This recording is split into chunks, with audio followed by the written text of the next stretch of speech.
All right, people, welcome back to the channel. Thank you very much for tuning into another video. So after a very exciting Velocity Fest 14 at the National Stadium, some exciting times, some encouraging runs from our athletes.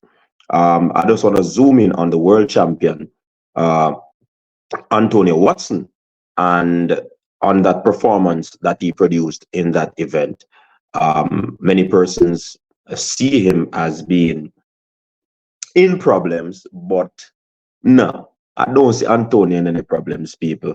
If he's in problems, then if you look at a performance from Nkrumah, personal best 20.74.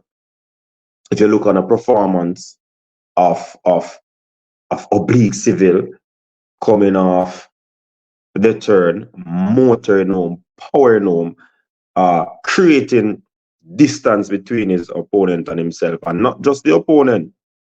Roshan Clark, who is very strong and has a lot of endurance, for Oblique Civil to open up that gap, that is excellent, and running a massive personal best of 20.17.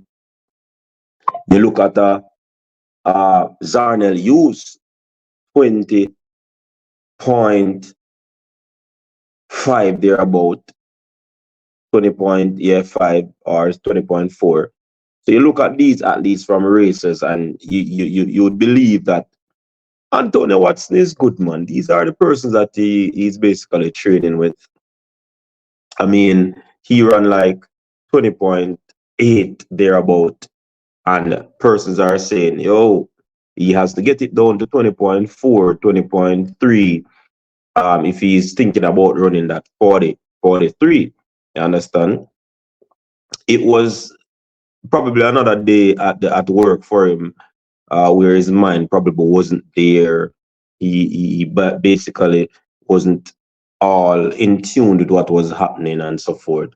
So I certainly don't want to go head over heels for that performance from him. What the others did was encouraging though, but I don't want to speak home too much about Antonio Watson's performance. I think one Bob have everything under control. I think he's gonna show up when the time is right at trials. He'll definitely be ready. I mean, he probably was a little bit heavier than the others. I don't know. They might not be on the same program. So these are variables that you have to take into consideration when trying to, emphasize what the athletes did or what they could have done and so forth. But all in all, to me, it's a work in progress for him. I mean, the pressure is going to be on him, as the world champion. The pressure is going to be on him. Every time he runs, the pressure is going to be on him. When he was defeated by Rushton and he ran 46, persons were saying, yo, a man should at least come on and run 45 low to be a world champion. And the fans them stay. The fans, them basically, sometimes very impatient, sometimes very callous in their utterances. You understand? But it is what it is. I think he's gonna be fine, and that's basically my conclusion. He's gonna be fine. Remember, Glenn Mills is a world renowned. When Johan Blake defeated Usain Bolt, I mean, persons were saying that Usain Bolt a gallivant, Usain Bolt a hitch. But he went back to the drawing board, and come Olympics, Johan Blake had to play the second fiddle. So with that said, I do believe that this kid, with his determination, with his fight, he's certainly gonna do exploit. People are still saying that, oh, he's in the honeymoon stage. The title get to him head.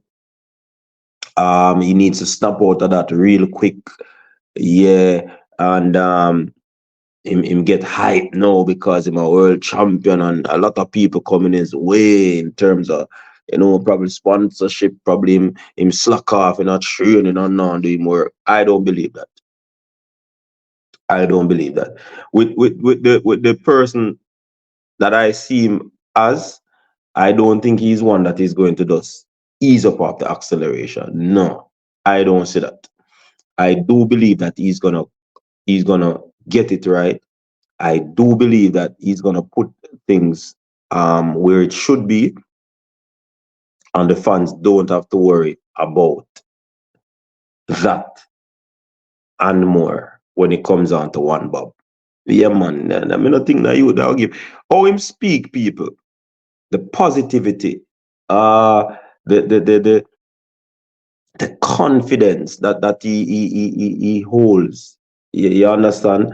I don't see him easing up off the accelerator. I don't see him, you know, uh, touching that brake anytime soon.